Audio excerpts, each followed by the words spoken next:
Patch 13.3 preview. Now, for those of you who've been paying attention, they called the last patch 13.1b, but then apparently they patched that patch, and now that's called 13.2. So the last patch, despite being called 13.1b, is 13.2, making this one 13.3. So this is the 13.3 preview. So this patch is terrible, and I've spent so much time trying to look through this patch, trying to figure out why it's so bad, and I can't seem to justify it at all. It's just a really bad patch. To read here, pull back Pantheon, Thresh, and Pike in order to not creep too much damage. They are creeping a lot of damage here, actually. But okay, and being careful not to overswing after 13.2 Grievous Wounds and Enchanter changes. Jungle changes aim to nerf ganking, treats benefits ganking, make days a bit riskier, and trading gold for XP. They're not nerfing jungle at all, by the way. This is a total lie. And they are power creeping damage really hard again. So what's in this patch? Going from the top, let's read through this. First up, we have the Kayle changes. Kayle now gets 10% movement speed from 8%. The on-hit ratio on her E, so I'm assuming they mean the AP ratio on her E, so the on-hit has gone from 0.2 to 0.25, increasing its scaling by 25%, and then the E missing health has gone from 8 to 10 to 8 to 12%. So remember, Riot is not power creeping damage. And for everyone, just before I go into this patch will be live in a week. It's not live now, it will be live in a week. That's why I call this a preview. If you want to see the review, come back next week. We'll go over it when it goes live. I'm sure there's going to be more changes, stuff like that. We'll actually go through it. This is more of me just sort of lampooning it. So they said they don't want to power creep damage, so they gave Kayle a large damage buff and then another damage buff. Now this one isn't too big. This one is very big. The movement speed also seems to be a big change. So they're buffing her, and buffing her. Now whenever a champion gets a triple buff, my thoughts are always the same thing. Wow, a triple buff? Yeah, they're definitely shooting up to too much, because League of Legends as a game tends to not be too imbalanced, where champions are all generally close to each other. It's just that some champions are stronger, which allows them to snowball the game, because League of Legends is inherently a snowball-y game. So when you buff a champion 3 different times, it tends to overshoot it, because you can very quickly go from too little to too much, just in how much you can snowball out in the game. Sin, in a totally we're not power creeping damage, now has his Q bonus AD ratio increased from 1.0 to 1.2. That's right. After 12 years of Sin having a 2.0 AD ratio on both halves of his Q, he will now have a 2.4 AD ratio, because that's a really good idea, evidently. That's just such a really, really good idea to do that. That's just, I love not power creeping damage by power creeping damage. They also say E now has a total AD ratio. Same at level 1, better after. Now, E, I did look into this, and I think this is Riot being dumb. E is his Tempest. I thought that was his Safeguard, but it's his Tempest. There also now has an AD ratio, but then they buffed the E slow. I don't actually understand what they mean with this one. I'm going to be blunt with you. I think they're screwing up this. I think they mean his shield now has an AD ratio, but why would they word it like this then? E, they're saying E, but E already has an AD ratio. Unless they're saying the slow has an AD ratio. But I don't know what they're talking about. E slow also has grown from 20 to 60% to 20 to 80%. That's right. Sin will now have an 80% slow. Kayn, Assassin Kayn, is getting the old Riot double. What is the Riot double? That's when you buff a champion, then you buff a champion. So Assassin Kayn is getting the bonus damage from his passive buffed from 13 to 40% to 15 to 45%. So he will do more damage. But then what they're also doing is they're buffing the AD ratio on his Q. So he will do more damage while he does more damage. Meaning, very likely, Assassin Kayn will go from, oh, he's not doing that much damage, to now he will just straight one-shot people.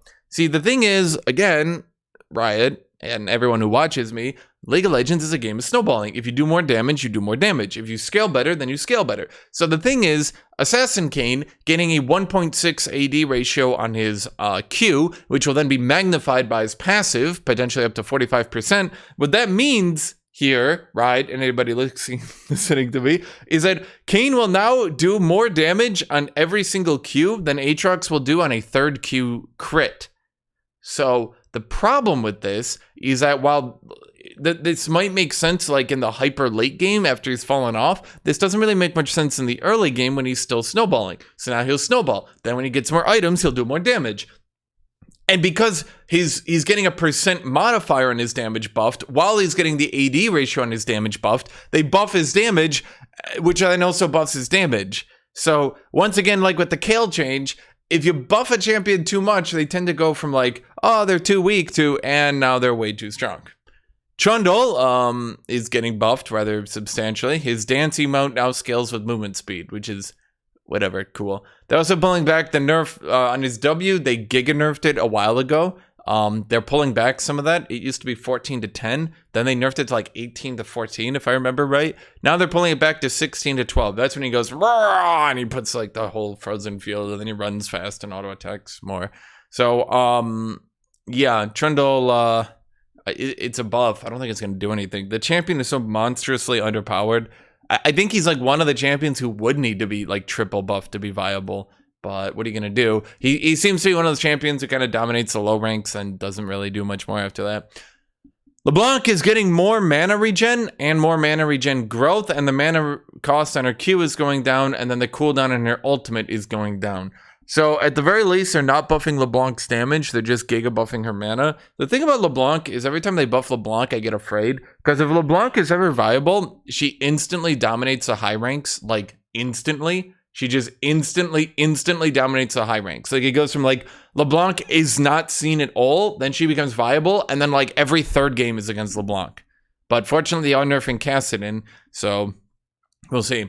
They're buffing all support tanks. They're buffing Alistar, Braum, Nautilus, and Pyke, but they're not actually buffing Pyke based on their thing. Then Thresh and Rakan have neutral changes, but Thresh isn't being buffed because it was actually a buff. I don't know how Riot like does this. How do they say Thresh is getting a neutral change? Then they like go through, here, look at this. They're saying Thresh is getting a neutral change, but then they say we're not buffing Thresh because it would power creep too much damage. Then how is it a neutral change, Riot? That does. We're buffing him. It'll be neutral. Actually, we're not because it'll power creep the game too much. Then that's not a neutral change, was it? And I did look at the neutral change, and it was a very large buff. And it wasn't just to damage, it was also to survivability. They're not doing it, so I'm not going to go through it, but I don't know how Riot lies out their ass like this, and like, do they not think people like me notice? I mean, most people, I guess, don't notice, so whatever. So I have nerfs to 4 tanks here, and Hashinshin, who at this point is basically a tank due to Raja Ages and Archangels. They're not nerfing Archangels because apparently the new Rite of Ages Archangels giving 850 HP plus a Giga Shield plus 350 ability power is the new normal, and we all need to accept that every mage is going to go this build and get 850 HP and ability haste and a Giga Shield and 350 AP at 2 items, because mages needed to match the AD carry 2-item power spike, so now they have a Giga 2-item power spike. I don't know, man. So anyway, Amumu, his Q mana cost is going up. His E damage is going down rather considerably by 15 to 5? No, his E damage is going down at level 1 by 15, but at rank 5 it upgrades by 5. It equals out at rank 4. I'm pretty sure Amumu goes Q, then E, then W. So this is a nerf levels 1 to 11, and then a buff 13 plus. So it's not really... It's obviously a nerf, because again, League is a game of snowballing. If you're stronger early game, then you're going to be stronger late game, because you'll have more items. So, whatever. Hashinshin is getting nerfed. So if anyone remembers, they did this really dumb change that buffed him, and then they buffed him again by making all his items better, and then they forgot to nerf him, and now he's just breaking the game. He's literally destroying the game, like Jax, by the way, but Jax isn't getting nerfed, because evidently only mid lane gets to get, like they just turbo buff Jax into infinity, where he's just absolutely destroying top lane, and Riot's like, yay! Then they do literally the same change for Hashinshin, and they're like, no. So, okay, cool. But I mean, at least we're nerfing Kassadin. So anyway, the amount his E cooldown will go down after everyone uses an ability is 0.75 instead of 1. Then the base damage at rank 1 is going down by 20. Then the amount of damage he gets on his ultimate is going down by 10 flat. So instead of nerfing his scaling, they're just doing that thing where they nerf his level 1 really hard again. They're just nerfing his early game again. And then somehow this will balance his late game. I don't know. Riot likes Kassadin just being the late game Uber carry.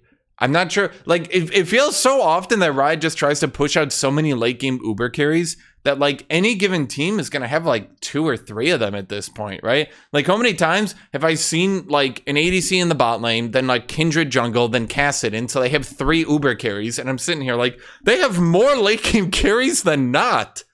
So, yeah, Kassadin needs to be a late game Uber carry. Cool. Zac is getting his WAP ratio reduced. Now, I did say like 2 years ago when they did this change, it was going to be a terrible idea. Apparently, Riot is admitting it and pulling it back a bit. Instead of 4% health per 100 AP, it'll now be 3% health damage per 100 AP. His E damage is also going down, baseline, and the AP ratio is also going down.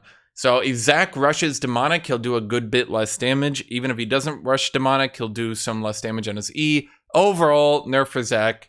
Probably for the best, but they might be overdoing it a little. The thing about Zac is that he either does or he does not kill you. Yes, he's got sustained damage with his W spam, but at the end of the day, this isn't like 2013 anymore.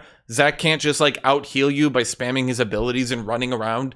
That doesn't happen anymore, not really. So, yeah, if he doesn't kill you in his combo, he tends to just get run down. This might be a little bit too much. We'll see. I don't know. I think the E damage alone might be good. Maybe the W damage also would be good. I think doing them both at once might be a little bit too much. Talking about doing too much, K'Sante's Q knockup duration is getting nerfed. His Q stun duration is also getting nerfed. His W stun duration is also getting nerfed. And the amount of resistances he loses in his ultimate is getting giga nerfed. Instead of losing 65% of his resistances, he will lose 85%. This definitely, I think he'll still be playable at like the giga high ranks, but I don't think he'll be more than playable.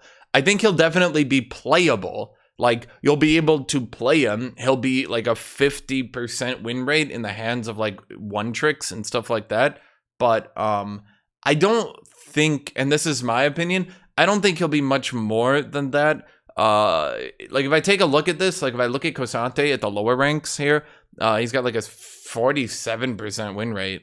At like all ranks, he has like a where is he right now?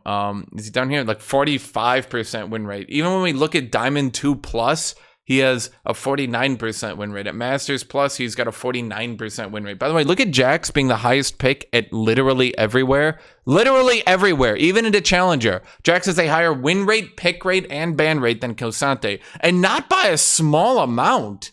But apparently Jax is like super wholesome fun time champion. K'Sante is no, bad man.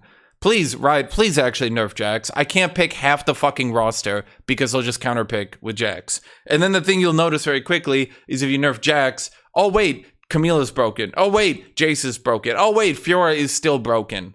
Like, God, the top meta is so bad. I don't know, we're doing one thing for top lane. You know, if this is jungle, they would just be buffing 5 top laners.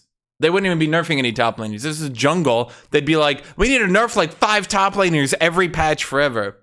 Anyway, I think K'Sante will still be playable after this change. Probably. But I don't think he'll be like any good. This is like 3 giga nerfs. 4 giga nerfs. So his Q knockup duration means that stuns, like Tenacity, is way more effective into him. The stun duration hits his ability to do much of anything. His W mini stun makes it so he can't W into Q as consistently. It also means in a team fight, if he gets like the W mini stun into a bunch of people, it stuns for less. Then the R resistance loss, like I'd be fine with all these changes, but the R resistance loss seems to be the true murder.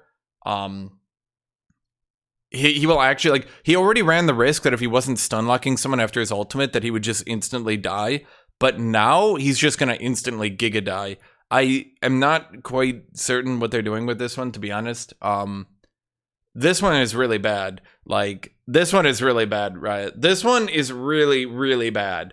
If you did these nerfs, I'd be fine with it, and I'd be like, yeah, that's fine. Like, who gives a shit? Like, it's fine. Like, he's overpowered right now anyway. Like, if you know how to play him perfectly, he's overpowered. It's like, these changes would be fine, in my opinion. But this one should go. This one should go, because this will actually just destroy the viability of the champion for anyone who isn't perfect on him.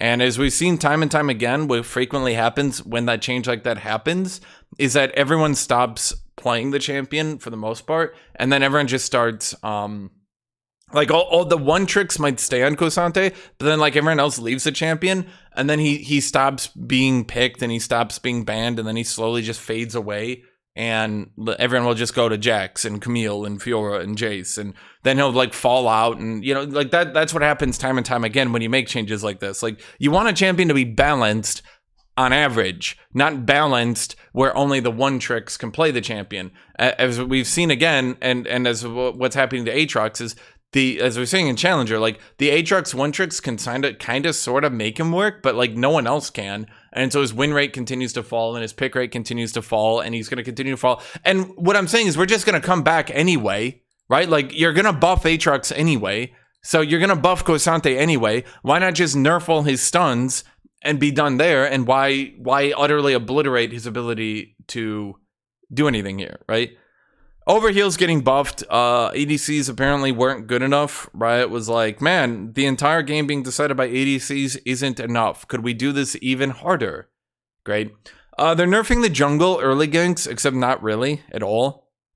The amount of gold you get from treats is going down, but the amount of XP you get from monsters is going up. Then stealth ward trinkets are having a reduced cooldown in the early game, but that doesn't really matter in my opinion, and I'll tell you why. The issue is that junglers, A, can have the ward marked on their map with the new ward ping system, and then B, once it's warded on their map, they can sweep and then run right through it. They can go through a different ganking path. Wards at a whole are at an all-time uselessness. 90% of the time, the best way to see if you're being ganked is if the opposing laner starts running at you or doing something weird. If that happens, you know you're being ganked. But the site, you can like stop looking at your ward for 1 second to last hit, and the thing is, the human brain literally can't double task. It can't. Like, we know that as a fact. The human brain is actually really, really bad at doing two tasks at the same time. What it does do is it looks at two things and keeps swapping its attention back and forth between them. So you can look at your ward, go to last hit, look at your ward, go to last hit, look at your ward, go to last hit, and oh wait, they swept through your ward the second you looked away. Now they're up next to you and you're dead.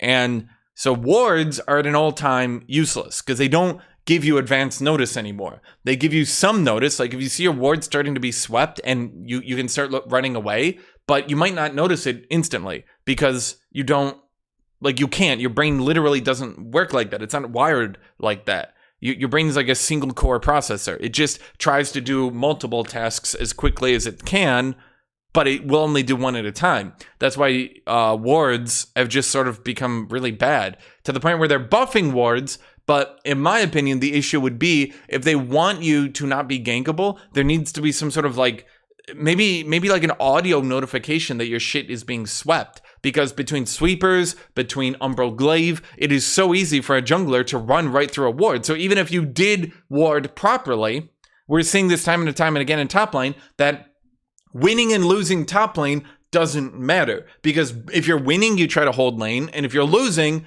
you also try to hold lane. Because you can't really go aggro because the opposing jungler, unless you're dead ass staring them in their face, can run through and do everything. The issue is jungle generates too much XP, and I've literally gone through and shown you replays where junglers will get level 3, they'll run top, then they'll run bot, then they'll run back to top, then they'll run mid, then they'll clear 2 camps, then they'll run top, and they'll be level 5 or 6, and they haven't really cleared anything from the jungle. Nerfing the amount of gold they get throughout a game by like 100 doesn't really do anything. Buffing the amount of XP they get does a lot, because what that does is that enables them to gank even more, because the thing is, all they need to do is gank enough to get to a XP threshold to get either catch-up XP or to get respawning camps or to go smite or stuff like that. And yeah, the issue is right now buffing wards doesn't do much because buffing wards doesn't really do much to begin with. Wards, even if they're perfectly placed, have been They've been made so counterable by Riot that often whether or not you ward practically doesn't have an impact on the game.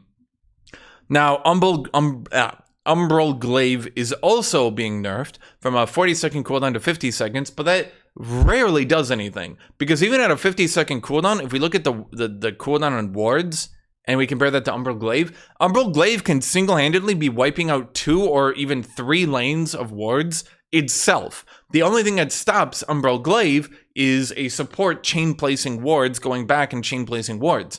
Umbral Glaive can shred through wards very quickly. Now, they are reducing the range damage to wards from 3 to 2. Now, that will hurt Graves, but that doesn't hurt anyone really other than Graves and maybe sometimes Kindred. That's about it. I guess it hurt Senna? Yeah, that's really about it. At the end of the day, wards have just reached an all-time low for usability, and we're seeing time and time again that 90% of their usefulness is just quickly warding up a dragon or a baron before a team fight, or warding during a team fight to get vision over pits, right?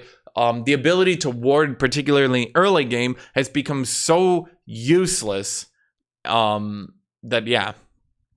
It no longer insta-kills traps either, which is fine. Teemo probably needed that buff. Any buff to Teemo that doesn't just buff his early game is a good buff. And as we've seen, there's a lot of things that nerf Teemo that, yeah. Radiant Virtue is also getting nerfed here because,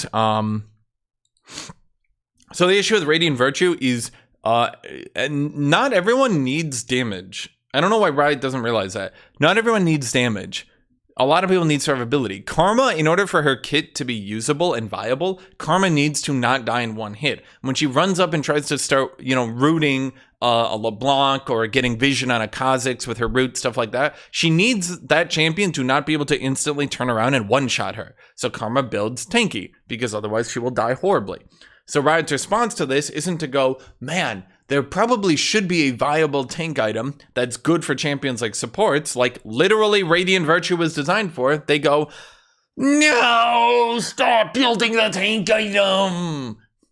Well, the issue now, we've Giga Nerf Jack shows so much that barely anyone tries to go at anymore, even tanks. Now we're Giga Nerfing Radiant Virtue so much that, once again, if you can't use Iceborne Gauntlet, there's not really going to be a tank item left for you. That, in my opinion, is what's making K'Sante so over the top good, is he's evidently, he's like the only tank in the game right now that can actually use Iceborne Gauntlet and do well with it. And he has crazy synergy with his kit, mind you.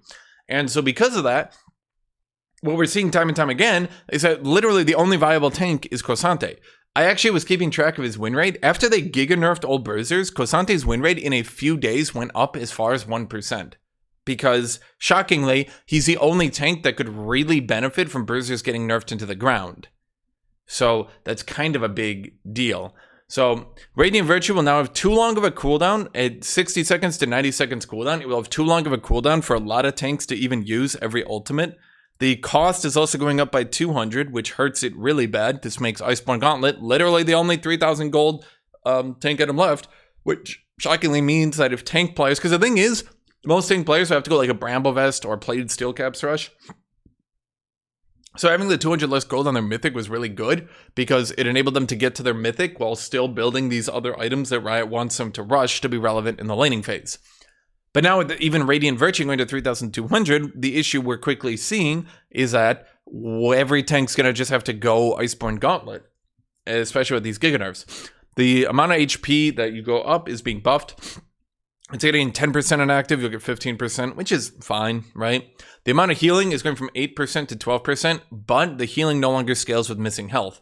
You frequently healed way more than 8% anyway. Like, even if you took minimum amount of damage, even minor amounts of damage, and you would heal more than 8%, and you would start healing, I think at most you would heal up to like 16% if you're like at 33% health, something like that. So this isn't the big nerf that they're pretending it is. The healing helps tanks that are already kind of near full HP. So if you've taken poke or something like that, you can use it to heal it back up.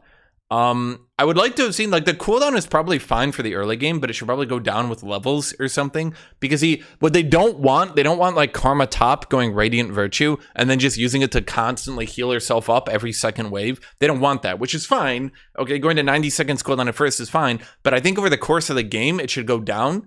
to like 60 seconds, because as you start getting ability haste and you start getting rank 3 ultimates, late game ultimates start being like 60-second cooldown. So this is way too much of a nerf right here, and they should definitely consider making this over time.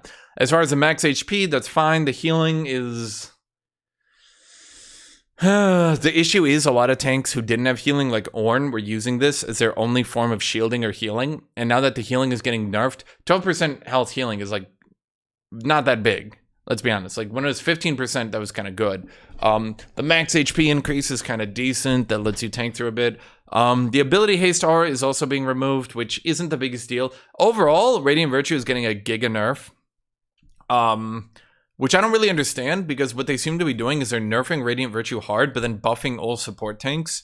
I'm not 100% what they're trying to do, because I think in a literal sense, Riot actually doesn't understand that there are tanks in the jungle and there are tanks in top lane.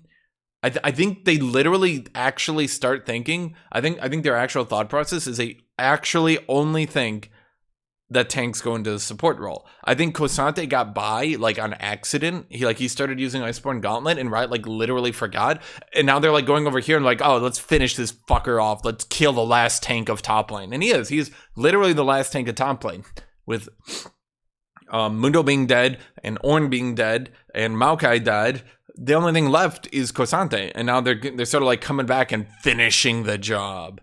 Last up here, we have a nerf to Tenacity. Tenacity stacked additively instead of multiplicatively, like sometimes. They're listing this like this is some huge nerf. No, the nerf was to the Tenacity rune, which has actually fucked up a lot of top laners. We're seeing that a lot of top laners have lost significant amounts of win rate. We can see, actually, if you look right here, in the few days that the hotfix has been live, Garen has already lost 1% win rate across all ranks. If we look into like D2+, we can see Garen... Well, we can't because he's so low. We see Garen's down to 49% win rate. With the nerf to the Tenacity rune and the nerf to Mortal Reminder, Garen is like dead at this point. And so now they're like going back and like finishing the job. I think Garen was like one of the only champions who could additively stack Tenacity with his W, and he could use it to get near max Tenacity to like hit the minimum Tenacity. Some people think that I'm lying about this, but this is actually true. There actually is a server tick rate that does go off, and they did buff the tick rate a bit, unknown when, because like Riot doesn't actually sometimes list the patch notes for this stuff. So Tenacity on Garen's W, for the most part, it was kind of random when the server would tick, but you could very frequently get stuns down to their minimum duration. So you could like eat an Ashe ult with Garen W and then just like walk through it. Not literally, but you'd be stunned for like a microsecond and then you just run right through it. But yeah, so that's it. This change doesn't really change much. Like they had already fixed this a while ago. I don't know why they're listing this as like some big patch note. You have to do very, very specific items and runes to get Tenacity to stack additively. Nobody really does it, and I'm not sure. Again, I'm not sure why they're listing this as some big patch. Like this just doesn't happen. So that's this patch. I think this patch is terrible. Again, hopefully they do some adjustments on this. Hopefully some of these changes don't go through all, and hopefully Riot starts nerfing junglers instead of buffing. But that's it. So thank you for watching this video. Thank you for coming here. Remember to like, leave a comment, all that stuff. I thank you all for watching, and have a great day, everybody. Goodbye.